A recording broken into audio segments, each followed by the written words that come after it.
വയനാട്ടിലെ നരഭോജി കടുവയെ അല്പസമയത്തിനകം തൃശൂർ പുത്തൂരിലെ സുവോളജിക്കൽ പാർക്കിലെത്തിക്കും. കടുവയ്ക്ക് പരിക്കുള്ളതിനാൽ ആദ്യം ചികിത്സ നൽകും.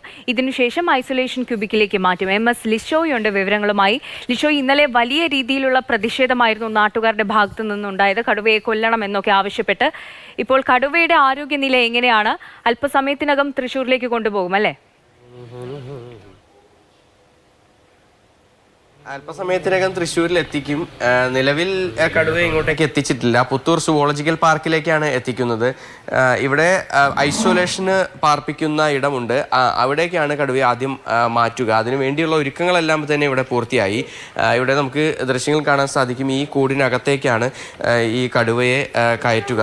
ഇതിലൂടെ പിന്നീട് ഈ ഭാഗത്ത് നിന്നും ഈ ഗ്രില്ല് മുകളിലേക്ക് ഉയർത്തി കൊണ്ടുവരുന്ന വാഹനത്തിൻ്റെ ആ കൂടിൻ്റെ ഭാഗം ഇവിടെയാണ് വെക്കുക. ഇവിടെ നിന്നും ആ കൂടിനുള്ളിലുള്ള വാതിൽ തുറക്കുന്നതോടുകൂടി അതിനുള്ളിലേക്ക് കടുവയ്ക്ക് കടക്കാൻ സാധിക്കും. പിന്നീട് ഇത് വീണ്ടും അടയ്ക്കും.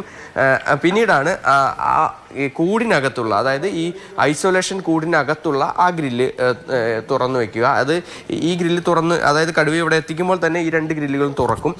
എന്നിട്ട് ഈ കടുവ ഇതിനകത്തേക്ക് പോവുകയാണ് ചെയ്യുക. പിന്നീട് കുറച്ച് നാൾ കടുവയെ നിരീക്ഷണത്തിൽ വെക്കും. ആദ്യം കടുവയുടെ മുഖത്ത് പരിക്കുണ്ട്. അപ്പോൾ ആദ്യം കടുവയ്ക്ക് മതിയായ ചികിത്സ നൽകിയ ശേഷം ആ മുറിവ് ഉണങ്ങുന്നതിന് വേണ്ടിയുള്ള മരുന്നൊക്കെ വെച്ചതിന് ശേഷമായിരിക്കും കടുവയെ ഈ ഐസൊലേഷനിലേക്ക് മാറ്റുക എന്നാണ് നിലവിൽ ഈ സൂവിലെ ഡോക്ടർമാർ ഉൾപ്പെടെയുള്ളവർ വ്യക്തമാക്കിയിരിക്കുന്നത്. എന്തായാലും ഈ നിലവിൽ ഈ പുത്തൂരിലെ ഈ ഐസൊലേഷൻ കേന്ദ്രത്തിൽ 2 കടുവകൾ ഉണ്ട്. അതായത് നെയ്യാറിൽ നിന്ന് എത്തിച്ച വൈഗയും ദുർഗയും 2 കടുവകളുണ്ട്.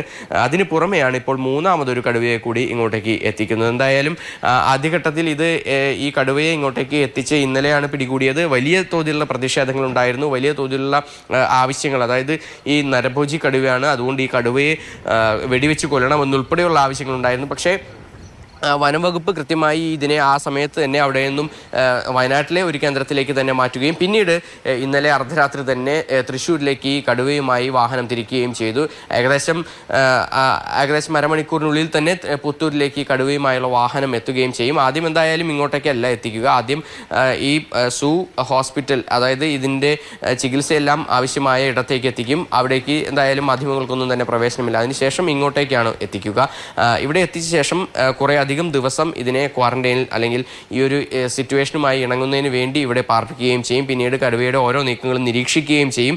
ഈ നിരീക്ഷിക്കുന്നതിന് വേണ്ടി പ്രത്യേക സംഘവുമുണ്ട്. ഡോക്ടർമാർ അടങ്ങുന്ന പ്രത്യേക സംഘം കടുവയുടെ ഓരോ നീക്കങ്ങളും നിരീക്ഷിക്കുകയും ചെയ്യും. അതിൻ്റെ ആരോഗ്യം, എത്തരത്തിൽ ഉള്ള പെരുമാറ്റ രീതികളെല്ലാം തന്നെ കൃത്യമായി ഒരു ആരോഗ്യം വീണ്ടെടുക്കുന്ന ഒരു ഘട്ടത്തിലേക്ക് എത്തിയോ എന്നുൾപ്പെടെയുള്ള കാര്യങ്ങളെല്ലാം തന്നെ പരിശോധിക്കുകയും ചെയ്യും. അതിനുശേഷമായിരിക്കും മറ്റ് നടപടിക്രമങ്ങളിലേക്ക് സർക്കാർ കടക്കുക.